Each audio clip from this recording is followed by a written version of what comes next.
Los invito a abrir Apocalipsis, capítulo 1.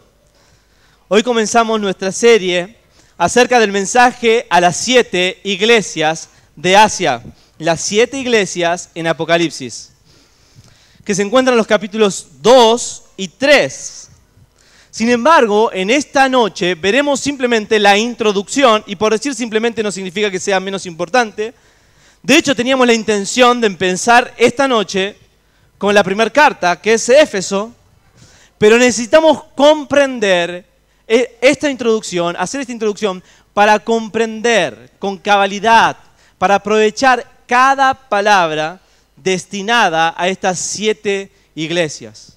Necesitamos entender lo que dice este libro en su primer capítulo para poder comprender lo que sigue después. Así que sin más, los invito a leer la palabra de Dios. Doy gracias por el tiempo de alabanza y adoración que tuvimos, porque hemos exaltado el nombre del Señor Jesucristo, y es eso exactamente lo que hace Apocalipsis capítulo 1. Toda la Escritura está exaltando a Cristo, pero Apocalipsis capítulo 1 intencionalmente tiene un propósito, y es poner a Cristo en su lugar, porque Él será quien dirija las siguientes palabras a sus iglesias. Vamos a leer entonces la palabra de Dios. La revelación de Jesucristo que Dios le dio para manifestar a sus siervos las cosas que deben suceder pronto. Estamos hablando de escatología, estamos hablando de eventos futuros, pero que no son tan futuros, es pronto. Y la declaró enviándola por medio de su ángel, su mensajero, a su siervo Juan, que ha dado testimonio de las palabras de Dios y del testimonio de Jesucristo y de todas las cosas que ha visto. Bienaventurado el que lee y los que oyen las palabras de esta profecía y guardan las cosas en ella escritas, porque el tiempo está cerca. Juan, a las 7 iglesias que están en Asia, gracia y paz a vosotros, del que es y que era y que ha de venir. Déjenme hacer un paréntesis aquí. En el capítulo 3 termina una sección, que lo vamos a ver más adelante, y comienza en el versículo 4 otra sección de este primer capítulo. Ahora es Juan quien está hablando y hace su saludo a las iglesias. Dice así: Juan, a las 7 iglesias que están en Asia, gracia y paz a vosotros, del que es y que era y que ha de venir. Y de los 7 espíritus que están delante de su trono, y de Jesucristo, el testigo fiel, el primogénito de los muertos, y el soberano de los reyes de la tierra, al que nos amó y nos lavó de nuestros pecados con su sangre, y nos hizo reyes y sacerdotes para Dios su Padre. A Él sea la gloria e imperio por los siglos de los siglos. Amén. He aquí que viene con las nubes, y todo ojo le verá, y los que le traspasaron, y todos los linajes de la tierra harán lamentación por él. Sí, amén. Yo soy el alfa y el omega, principio y fin, dice el Señor. El que es y que era y que ha de venir, el todopoderoso, el todosuficiente. Yo, Juan, aquí termina otra sección del capítulo, y empieza otra, el versículo 9. Estoy diciendo esto para que usted pueda ir marcando en su Biblia. Yo, Juan, vuestro hermano y copartícipe vuestro en la tribulación, en el reino y en la paciencia de Jesucristo, estaba en la isla llamada Patmos por causa de la palabra de Dios y el testimonio de Jesucristo. Yo estaba en el Espíritu en el día del Señor y oí detrás de mí, una gran voz como de trompeta que decía: yo soy el alfa y el omega, el primero y el último. Escribe en un libro lo que ves y envíalo a las 7 iglesias que están en Asia. ¿Cuáles son? A Éfeso, Esmirna, Pérgamo, Tiatira, Sardis, Filadelfia y Laodicea. Y volví para ver la voz que me hablaba conmigo, y vuelto vi 7 candeleros de oro. Y en medio de los 7 candeleros, a uno semejante al Hijo del Hombre, vestido de una ropa que llegaba hasta los pies y ceñido por el pecho con un cinto de oro. Su cabeza y sus cabellos eran blancos como blanca lana, como nieve, sus ojos como llama de fuego y sus pies resplandecientes al bronce bruñido, semejantes al bronce bruñido, refulgente como en un horno, y su voz como estruendo de muchas aguas. Tenía en su diestra 7 estrellas, y de su boca salía una espada aguda de 2 filos, y su rostro era como el sol cuando resplandece en toda su fuerza. Cuando le vi, caí como muerto a sus pies. Y él puso su diestra sobre mí, diciendo, no temas. Yo soy el primero y el último, y el que vivo, y estuve muerto. Mas he aquí que vivo por los siglos de los siglos. Amén. Y tengo las llaves de la muerte y el Hades. Aquí podemos marcar como otra parte del capítulo. Y vamos a la parte final. Escribe las cosas que has visto, y las que son, y las que han de ser después de estas. Esto podría ser el bosquejo de todo el libro de Apocalipsis. Escribe las cosas que has visto, es el capítulo 1, donde Juan está escribiendo la visión que tuvo. Así que escribe las cosas que has visto. ¿Cuál? La revelación de la gloria de Jesucristo. Y luego le dice, y las que son, capítulos 2 y 3. Y se está refiriendo al tiempo presente, al tiempo de la iglesia, las cartas a las iglesias.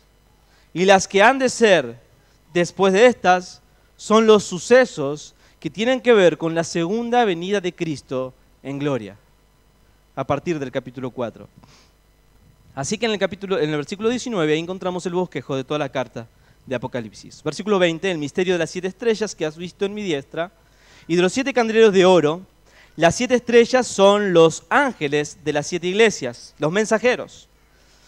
Y los 7 candeleros que has visto son las 7 iglesias. Hasta allí la lectura de la palabra de Dios. Hemos leído todo un capítulo, algo que no solemos hacer en una exposición, pero hoy vamos a ver todo el capítulo 1 y lo vamos a hacer de manera dinámica. Así que, sin más, veamos la introducción que encontramos en el capítulo 1. La encontramos en los versículos 1 al 3. Y así dice la palabra de Dios: la revelación de Jesucristo que Dios le dio para manifestar a sus siervos las cosas que deben suceder pronto. Esta es la introducción del libro de Apocalipsis. Y lo primero que nos dice en la palabra en griego es la palabra apocalipsis. ¿Qué significa apocalipsis? Es revelación, o mejor dicho, es desvelación. La palabra apocalipsis significa correr un velo, es poder ver algo que estaba tapado, que no se conocía, y ahora poder verlo, poder conocer, poder experimentar. Ahora voy a ver algo que antes no se podía ver. Y es por esto que el libro de Apocalipsis recibe este nombre, porque la primera palabra que aparece aquí es eso, y porque tiene el propósito de revelarnos algo oculto detrás de un velo. ¿Qué es eso oculto detrás de un velo? Bueno, en primer lugar es Jesucristo mismo, pero en un estado diferente al que lo conocemos. Conocemos en el Antiguo Testamento la promesa del Mesías, del rey superior al rey David, de un rey de gloria, de un niño que nos será nacido, pero que se llamará su nombre admirable, Dios fuerte, consejero, príncipe de paz. Tenemos profecías que nos hablan, como el Isaías 53, del sufrimiento del siervo de Dios que viene en expiación por el pecado. Y en los evangelios vemos diferentes fotografías a través de los 4 evangelios de diferentes ángulos de la persona de Cristo en su humillación. Pero Apocalipsis nos va a mostrar otra revelación, algo que no habíamos conocido hasta el momento, y es Cristo en su gloria. Es Cristo glorificado luego de su humillación. Es Cristo puesto en su lugar por el Padre. Y es esto lo que Apocalipsis nos va a revelar. En Apocalipsis vamos a ver a Jesucristo en su exaltación final, en gloria. Vamos a ver a Cristo como el Señor, dueño, pastor de su iglesia. Y lo vamos a ver en todo su esplendor en su segunda venida. Ahora, en segundo lugar, vemos el título de este libro. Ahora veamos el origen de este libro, Apocalipsis. ¿Cuál es el origen? La revelación de quién? De Jesucristo, que Dios le dio. Esto no es una imaginación de ningún hombre. Es la revelación de Jesucristo que Dios le dio. Esto no tiene ningún origen humano. Es Dios quien está detrás de este libro. Es Dios quien nos revela a nosotros lo que ha de venir. Ahora, en tercer lugar, en esta introducción del libro, vemos algo exclusivo de Apocalipsis. Miren, Apocalipsis tal vez sea de los libros de la Escritura de los más resistidos a estudiar. Usted puede sentirse identificado con esto. Yo me siento identificado con esto. Lo vemos tan complejo en cuanto a los eventos futuros. Vemos tan complejo poder identificar qué significa cada cosa. ¿Cuándo será la segunda venida? ¿Cómo ocurrirán las cosas? ¿Cuál es la siguiente señal que debemos esperar? Grandes pastores, grandes enseñadores se han resistido a enseñar Apocalipsis por un temor de poder identificar, de poder desviar la mirada de una correcta exégesis. Sin embargo, Apocalipsis es el único libro en la Escritura que ofrece una bienaventuranza al que lo lee. Dice el versículo 3, bienaventurado el que lee. Y saben, esto es extraordinario, porque en esta ocasión está hablando de mí. Está hablando del que lee, es el que lee a la congregación el libro de Apocalipsis. Pero la bienaventuranza no termina aquí. La bienaventuranza se extiende y dice, y los que oyen. Y yo estoy incluido ahí también. Y las palabras de la profecía, y guardan las cosas en ella escritas, porque el tiempo está cerca. Miren, hermanos, es una gran bendición para nuestra iglesia, para IBG Ituzaingó, que abramos nuestras Biblias en el libro de Apocalipsis, porque el Dios que no miente, el Dios que es inmutable, ha ofrecido una bienaventuranza para el que lee. Pero no nos quedamos ahí, como dice Santiago, sino para los que oyen atentamente y para los que guardan las cosas escritas en este libro. Ahora me encanta porque hace una aclaración que estamos trabajando en nuestra vida, y es que la bendición, la bienaventuranza, es para aquellos que con corazón sincero leen, escuchan y guardan las palabras que aquí están. Así que este libro contiene 7 bienaventuranzas en total. 7 bienaventuranzas, y la primera es para aquellos que leen, es para aquellos que oyen y es para aquellos que guardan las palabras de esta profecía. Hermano, tenemos un gran desafío al principio de estos versículos simplemente. Somos desafiados por Dios mismo a recibir una bienaventuranza, una bendición de parte de Dios, al oír y al guardar las palabras de esta profecía. Pasamos a la siguiente parte de este capítulo, y es del versículo 4 al versículo 8, y aquí encontramos una salutación que termina necesariamente en una adoración. Ya no son palabras oficiales, por decirlo de una manera, es Juan mismo quien hace una pausa y dice, bien, habiendo dicho que esto proviene de Dios, habiendo dicho lo que voy a escribir, habiendo dicho de que es una revelación, algo que no era conocido para nosotros, quiero declarar quién soy el que está escribiendo, quién es el que está escribiendo y a quién estoy escribiendo. Así que él dice, Juan, ¿quién es Juan?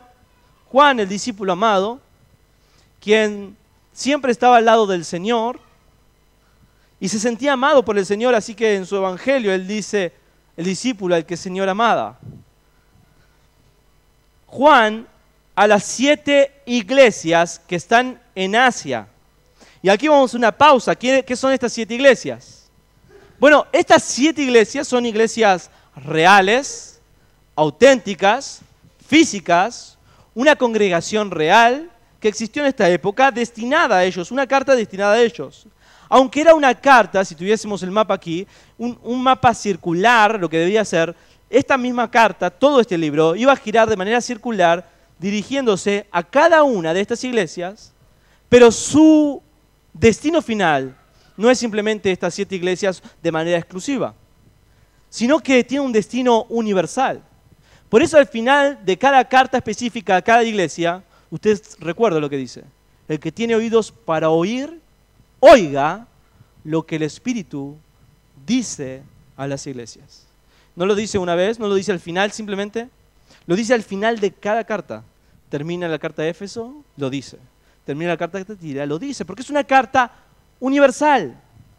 Además, se sabe claramente que estas iglesias representan soberanamente a diferentes iglesias que fueron apareciendo a lo largo de toda la historia de la iglesia. De hecho, puede ser que en la historia, en una historia de 50 años como la nuestra, podemos identificarnos en diferentes etapas de nuestra vida con diferentes iglesias y aplicar las verdades que en ellas están escritas de acuerdo a nuestra necesidad. Así que aunque estas iglesias, aunque esta carta tiene unos destinatarios específicos, el destinatario final somos cada uno de nosotros, como parte de la iglesia de Cristo. ¿Y cuál es la salutación? ¿Cuál es el saludo de Juan? Bueno, Juan es muy preciso. Son palabras conocidas para nosotros lo que Juan dice. De hecho, entre muchos cristianos nos podemos saludar con estas palabras, pero es necesario entender lo que está diciendo. Juan dice a las iglesias que están en Asia: gracia y paz a vosotros. Qué hermoso saludo entre el pueblo de Dios. Decir gracia y paz, hermano. Gracia y paz. ¿Pero qué significa esto?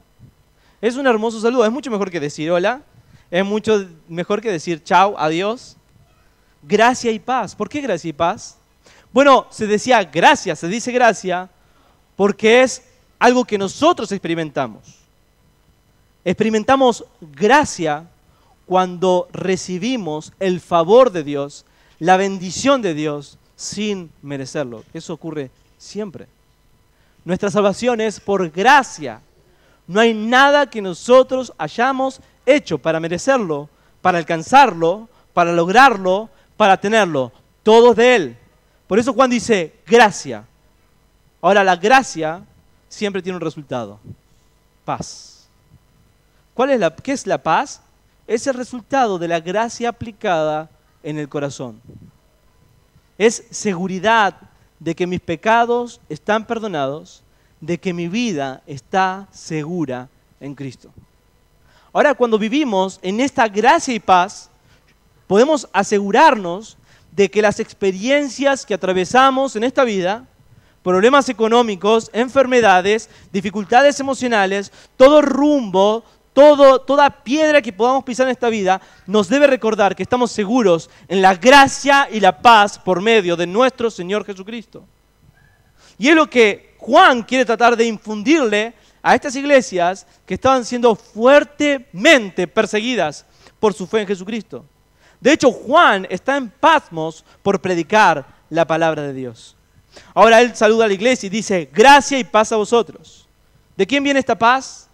Bueno, hay un saludo trinitario. Me encanta esto, porque Génesis comienza diciendo, hablando de la Trinidad en la creación, y Apocalipsis termina hablando de la Trinidad también, dando gracia y paz sobre los creyentes. ¿De quién viene esta paz? Del que es, versículo 4, que era y que ha de venir. Del que es y que era y que ha de venir. Esto es una cita casi textual de Éxodo, capítulo 3, verso 14. Algunos pueden tenerlo en la Biblia como una cita conectada. Éxodo 3, 14, donde el Señor se presenta a Moisés y le dice: yo soy el que soy. Yo soy, te ha visitado. Se está refiriendo al Padre. ¿De quién viene la paz y la gracia? Del Padre. Pero no queda allí, dice: y de los 7 espíritus que están delante del trono. Esto es una clara referencia al Espíritu Santo. 7 espíritus, 7 es el número de perfección, el perfecto Espíritu de Dios. De Él también viene la gracia y la paz, porque es el Espíritu el que aplica esa gracia, esa salvación. Y de Jesucristo, el Hijo. Hemos mencionado al Padre, al Espíritu, ahora al Hijo. Y de Jesucristo, ¿quién es Jesucristo? Y Juan ahora empieza a hablar de su maestro. Han pasado muchos años y él lo reconoce como Dios. Y él dice, y de Jesucristo, el testigo fiel. Él está diciendo, el que representó tan fielmente al Padre.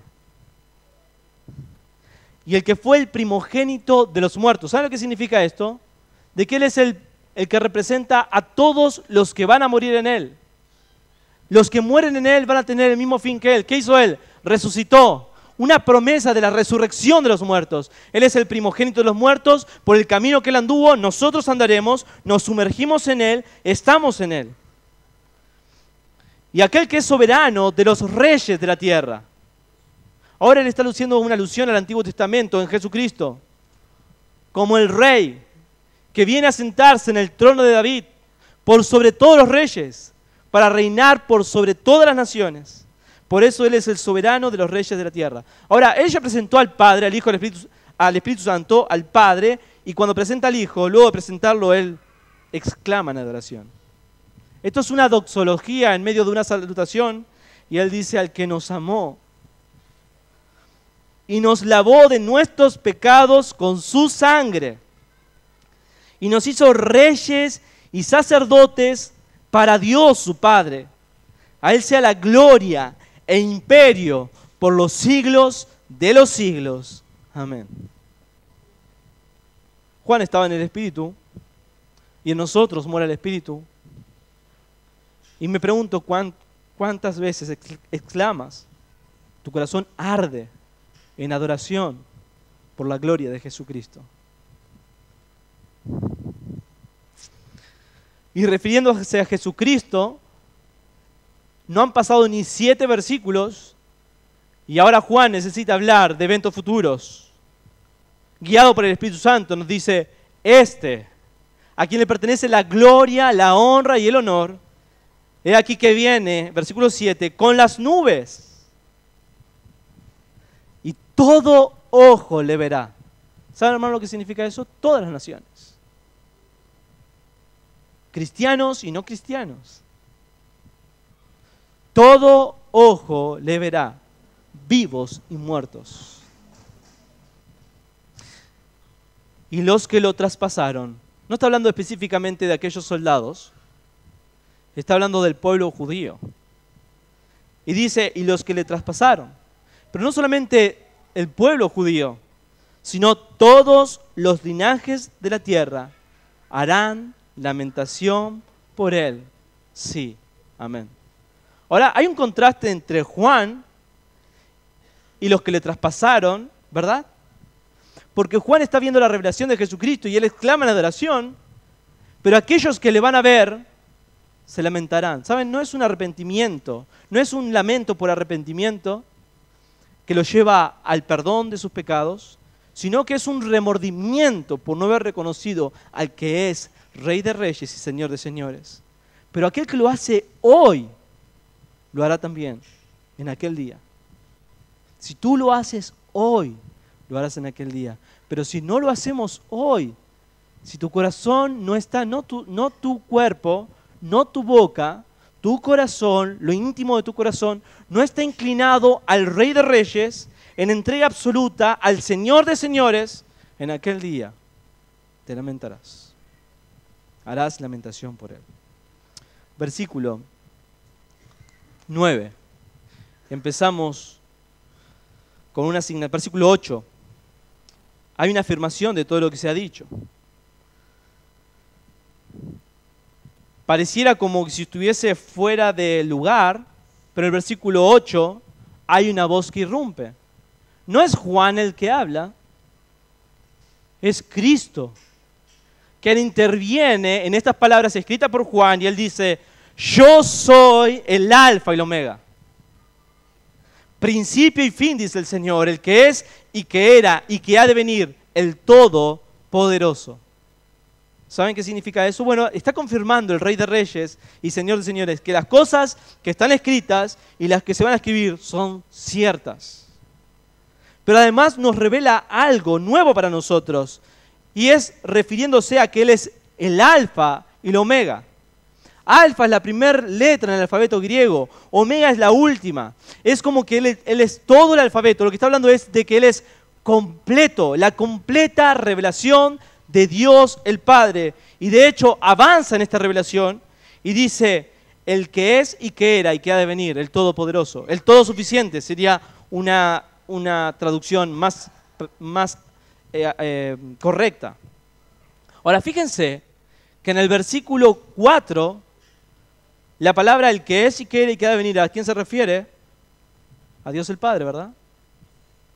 Pero ahora se está refiriendo al Señor Jesucristo, lo cual es una clara referencia a que Jesucristo es Dios, a la deidad de Jesucristo. Ahora, habiendo dicho esto, teniendo nosotros ahora el sello del Todopoderoso, del Alfa y el Omega, del principio y del fin, del Todo Suficiente, que ha dicho yo y el Padre, uno somos. Ahora Juan nos va a contar lo que él vio. Nos va a contar por qué tiene cosas que escribir. Nos va a contar por qué estas cartas se van a distribuir por todo Asia Menor, actual Turquía, pero luego se va a distribuir por todas las naciones. Y va a trascender generaciones y siglos hasta llegar a nuestros días. Así que es como si nosotros estuviésemos hablando cara a cara con Juan y Juan nos dice, quiero contarles cómo es que llegó esta revelación a mí. Quiero contarles por qué pueden leer esta carta con seguridad, aplicarla a sus vidas. Y Juan dice, yo Juan, él se presenta nuevamente, él dice que es una experiencia propia, pero ahora va a tratar de identificarse con sus destinatarios. Y él dice, yo Juan, nada especial, vuestro hermano. Ustedes conocen quién soy. Yo Juan, vuestro hermano. Nada especial en mí. Toda la gloria es para el Rey. Toda la gloria es para Jesucristo. De Él es la revelación. A Él le pertenece. No solamente eso, sino que se va a identificar con su sufrimiento, con su corazón pastoral. Y dice, y copartícipe vuestro en la tribulación. Ustedes están sufriendo. Yo también estoy sufriendo por la causa de Cristo, por el reino de Cristo y en la paciencia de Jesucristo. Yo, Juan, estaba en la isla llamada Patmos. Esta es una isla que fue seleccionada por los romanos como una cárcel, como un lugar de exilio, un lugar inhóspito. Hoy está habitado, pero también es inhóspito, casi un desierto, muy pocos habitantes. Es una isla rocosa, es una isla incómoda, con pocos recursos. Allí estaba Juan. ¿Y por qué estaba allí? Por causa de la palabra y el testimonio de Jesucristo. Hermanos, lo que ha ocurrido a Juan va a seguir ocurriendo a lo largo de los siglos. Jesucristo mismo dijo, si a mí me persiguieron, a ustedes los perseguirán. En el mundo tendréis aflicción, pero confiad, yo he vencido al mundo. Ahora Juan nos sigue contando cómo es que esta revelación llega a nosotros y dice así. Está diciendo Juan, yo recibí una comisión de parte de Jesucristo mismo de escribir estas palabras. Y él dice, yo estaba en el Espíritu en el día del Señor. ¿Qué está queriendo decir Juan con que estaba en el Espíritu? Todos hemos recibido el Espíritu como sello de nuestra salvación. Bueno, no es a lo que Juan se está refiriendo en este momento. Él está diciendo, yo estaba en el Espíritu, estaba en completa comunión con mi Señor. Estaba en su día, en el día de la resurrección, celebrando la resurrección de Jesucristo, pensando en su nombre, adorándole, en plena comunión con Él. Eso es lo que significa. Y estando en esta posición, estando en este estado, oí detrás de mí una voz como de trompeta. Necesitamos conocer el Antiguo Testamento para comprender lo que esto significa. Cuando el pueblo de Israel iba a recibir palabra de Dios, ahí mientras Moisés estaba interviniendo, mientras Josué estaba interviniendo, ellos eran llamados, eran convocados al sonido de una trompeta.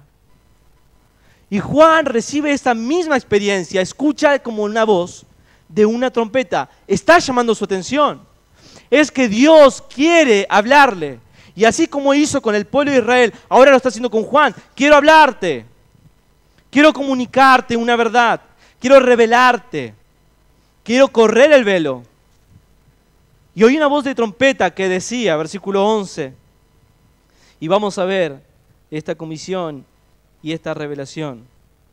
Yo soy el Alfa y el Omega, el primero y el último.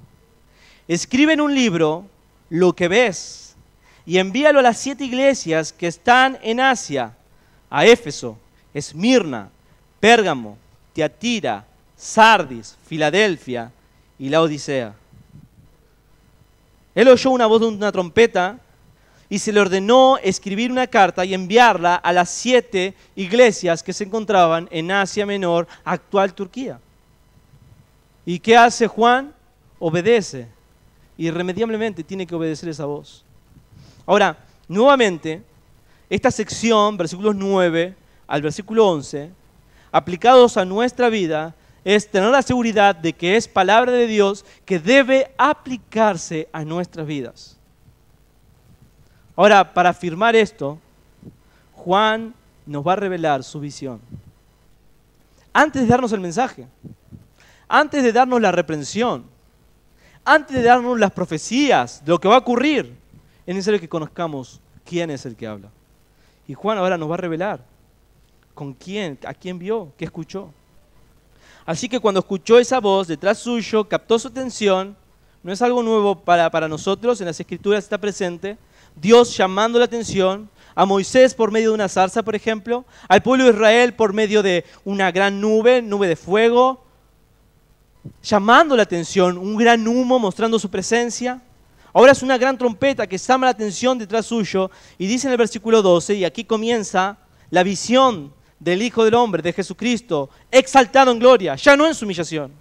Y me volví para ver la voz que hablaba conmigo, y él se dio vuelta, simplemente escuchó una voz de trompeta, fuerte, poderosa, lo suficientemente para llamar su atención, y cuando se dio vuelta, vio 7 candeleros de oro.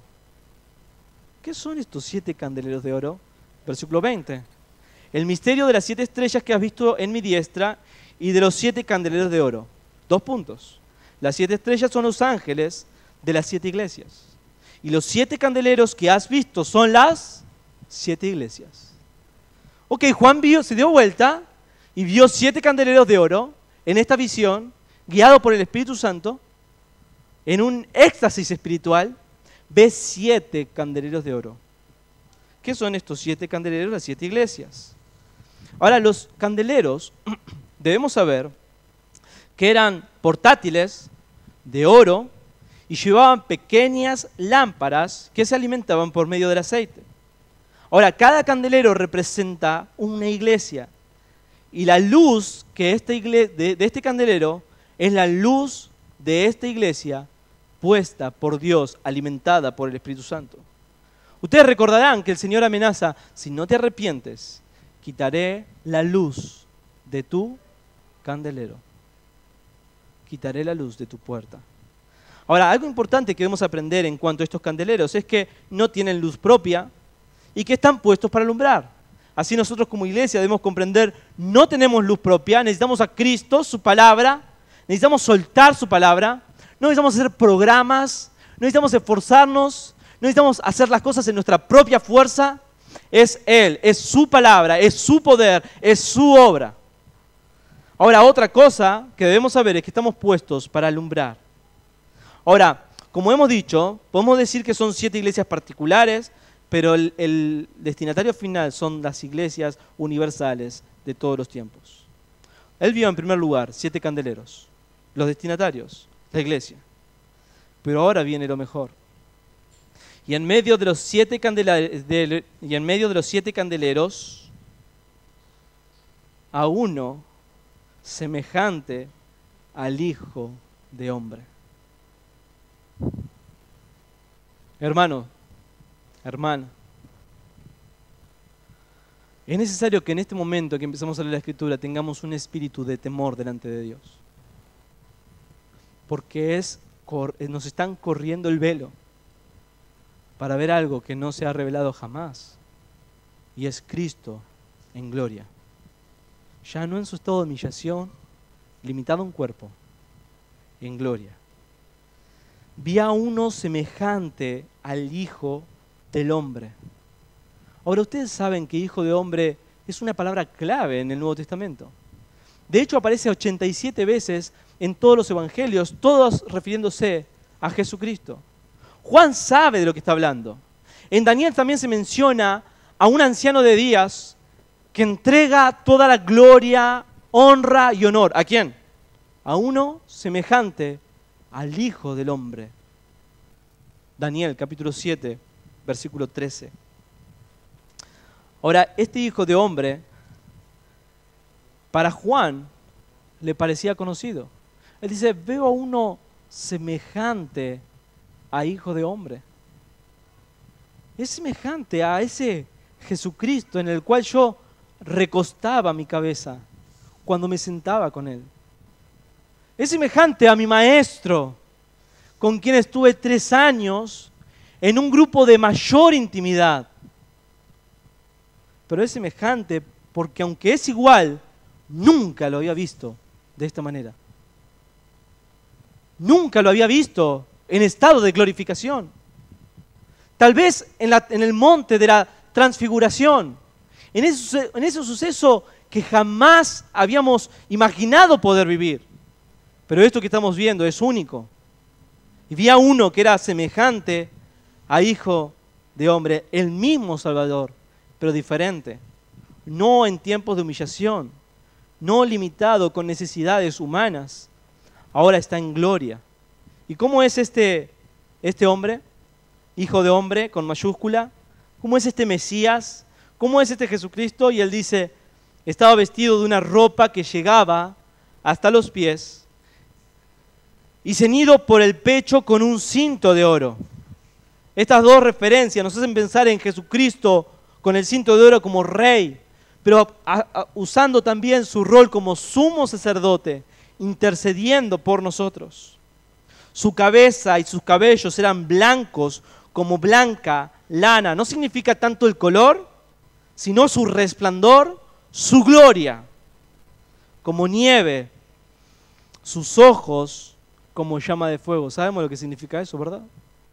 Podemos decir nosotros como rayo láser.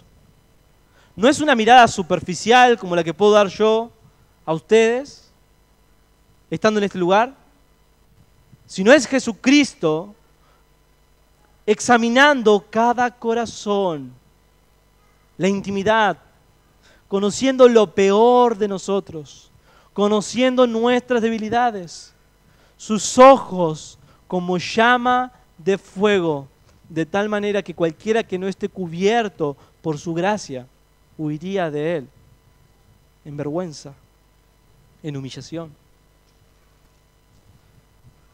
Y sus pies semejante al bronce bruñido. Imagínense sus pies semejante al bronce bruñido. ¿Qué significa esto? La ilustración, la imagen que tenemos que hacer es el bronce alimentado por fuego, calentado por fuego hasta hacerse incandescente, refulgente como en un horno, y su voz como estruendo de muchas aguas. Esto realmente es intimidante. Tenía en su diestra 7 estrellas, de su boca salía una espada aguda de 2 filos, y esto no tiene que aplicarse como evangelismo, como que la palabra de Dios penetra y quebranta el corazón, sino que, como vamos a leer más adelante, Dios usa esa espada, que es su lengua, de 2 filos, para combatir y purificar a su iglesia, para disciplinar a su iglesia, para sacar lo que no quiere en su iglesia. Él viene a trabajar en su iglesia. Ahora, todo esto, vamos a seguir describiéndolo, y su rostro era como el sol cuando resplandece en su fuerza. Esto es una descripción de la gloria de Dios. No necesitamos, hermanos, sé que nos sentimos tentados con esto, a tratar de ver qué significa cada palabra, qué significa cada descripción. No cometamos ese error. No es el propósito de Juan. Está describiendo una imagen entera, completa, de la gloria de Cristo. No quiere que los veamos en partes, sino completamente.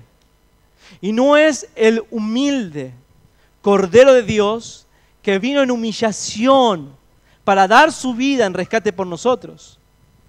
Este Cordero de Dios ya está exaltado en gloria. y viene en juicio. Viene como Señor de su iglesia. Viene como dueño de la tierra. Viene a establecer juicio, justicia y equidad. Por eso todas las referencias nos hablan de alguien que viene como un juez a establecer orden como el dueño de su iglesia. Déjenme dar 2 ejemplos en cuanto a esto. Él viene a purificar su iglesia. Acompáñenme a Apocalipsis 2.16, aunque lo vamos a ver más adelante.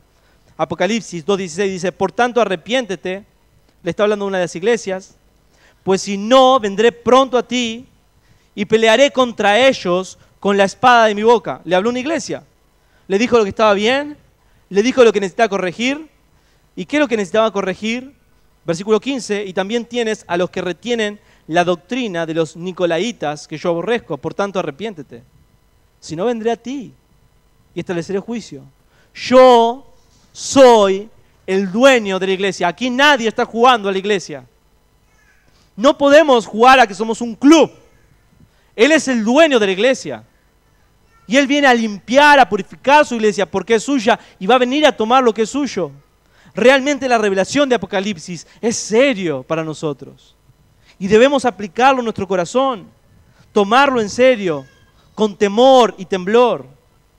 Ahora, en el 2.18 dice así, y escribe al ángel de la iglesia en Tiatira, el Hijo de Dios, el que tiene ojos como llama de fuego y pies semejante a bronce bruñido, dice esto, yo conozco tus obras, tu amor, servicio, paciencia, que tus obras postreras son más que las primeras, pero tengo unas pocas cosas contra ti. Es como si el Señor dijera, te voy a mostrar quién es el que está hablando, porque voy a ser muy específico en tu vida. Tus buenas obras, tu amor, tu paciencia, tu arduo trabajo, no va a tapar a mis ojos, que son como llama de fuego, lo que quiero erradicar de tu vida. Vengo como Señor de la iglesia a limpiar. Como un cirujano a quitar el cáncer de manera precisa, sin querer hacerte daño, sino darte sanidad. Hermano, eso es lo que vamos a escuchar en el mensaje a las 7 iglesias en Apocalipsis. Un mensaje directo de parte de Dios a nuestro corazón, extirpando lo que está mal, extirpando el cáncer que quiere avanzar, queriendo detener esa obra del Señor. Ahora el que es Señor de señores y Rey de reyes no lo va a permitir. Por eso quiere que estemos acá, jueves tras jueves, escuchando el mensaje, aplicando a través del Espíritu Santo cada palabra dirigida a estas 7 iglesias.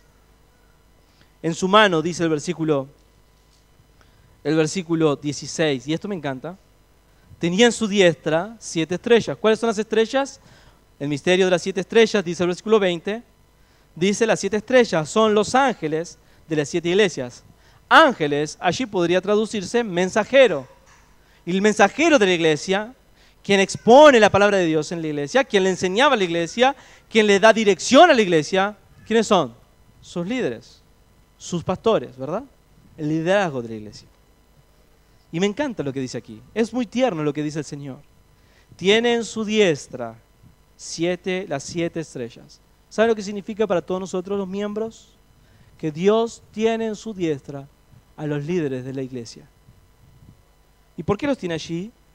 La palabra, la figura es una mano no abierta en la palma de su mano, sino cerrada. Protección. Guardándolos. Protegiendo a sus mensajeros. Tiene una misión para ellos. Los va a usar. Y el Señor de la iglesia se preocupa en cuidar a sus mensajeros.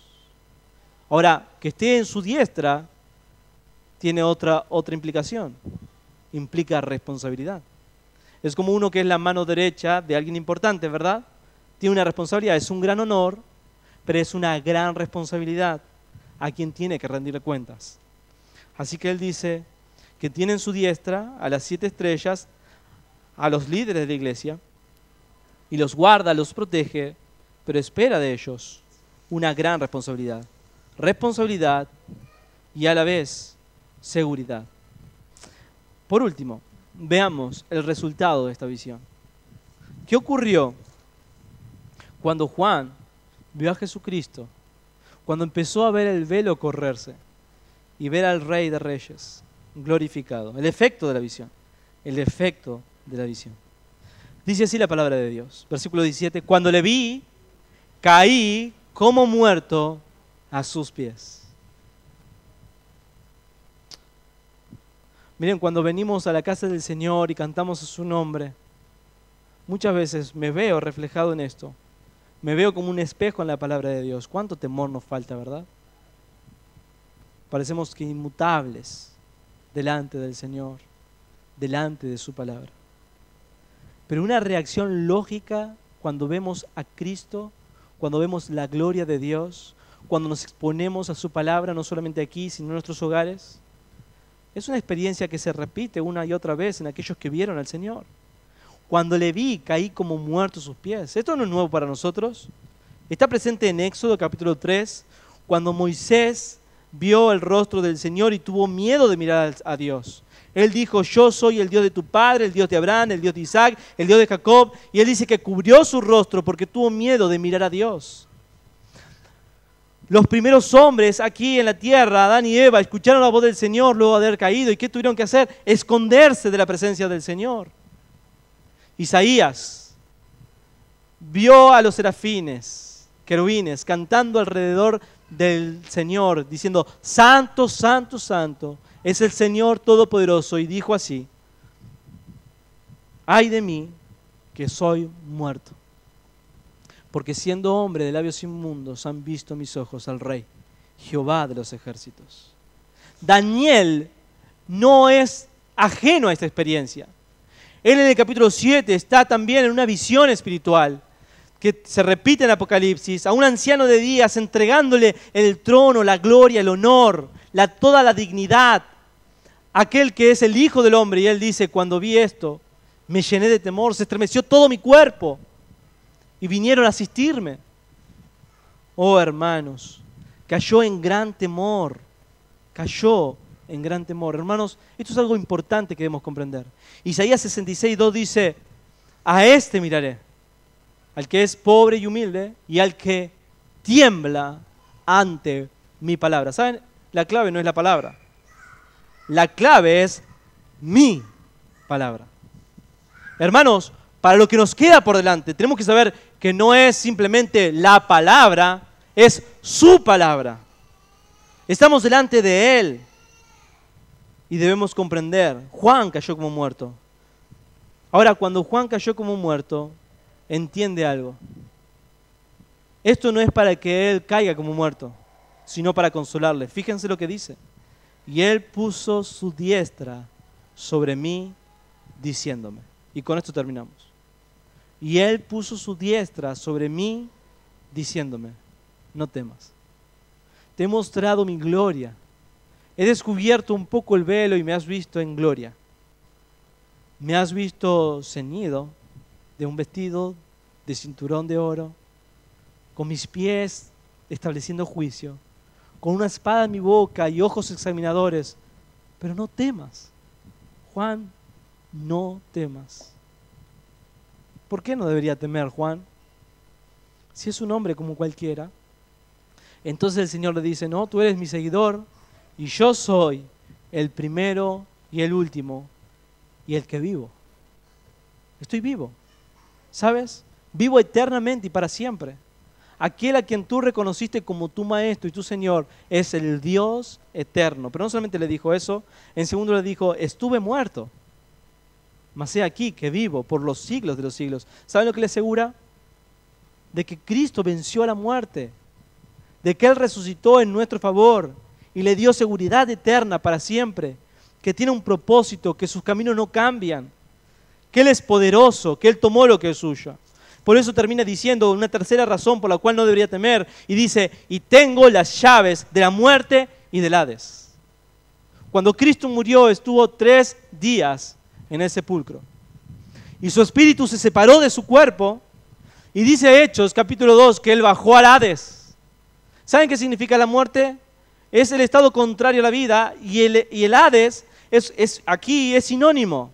Es una diferencia en que uno dejó de vivir y el evento consecuente es estar en el Hades. ¿Qué significa? En el estado donde no están los vivos. el estado de separación del cuerpo con el alma. Y esto es una referencia clara de Jesucristo descendiendo a la muerte y al Hades. Y cuando Él desciende, el Hijo de Dios, perfecto, inmaculado, el Cordero de Dios, que quita el pecado del mundo, Él desciende a la muerte. Y saben, hermanos, la muerte se postró a sus pies.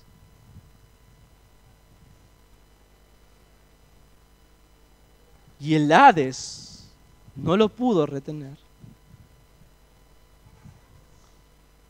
Él no fue que bajó a la muerte y al Hades y se liberó una gran batalla entre el bien y el mal y Jesucristo venció. No, no fue eso. Cuando el Hijo de Dios descendió, todos se inclinaron ante Él. Y le dijeron, esto es tuyo, esto es tuyo. Le entregaron las llaves de la muerte y del Hades. Y esto te pertenece, no por lo que has hecho, es por lo que tú eres digno. Porque tú eres digno. Porque tú eres digno. Todos se inclinaron ante Él. Nadie le pudo vencer. Y es este Cristo glorificado y dice, aquí tengo las llaves de la muerte y del Hades. Juan, hijo mío, no temas. No temas. Todas las vidas están en mis manos. La vida de la iglesia está en mis manos. Y yo me voy a ocupar de ella. Porque aquel que comenzó en nosotros la buena obra, la perfeccionará hasta el día de Jesucristo. Oh hermanos, ¿cuál es nuestra respuesta ante esta introducción? Bueno, venir y exponernos a la carta a las 7 iglesias, sabiendo quién nos habla, con un espíritu entregado por completo, porque la muerte y la Hades se entregaron por completo. ¿Y nosotros no hemos de hacerlo? Señor, haz con nosotros lo que tengas que hacer. Saca lo malo que hay en nosotros. No importa las buenas obras que tenga, si he tenido buena doctrina, no importa cuántas horas tenga, si las primeras son mejores que las postreras, no importa nada de eso.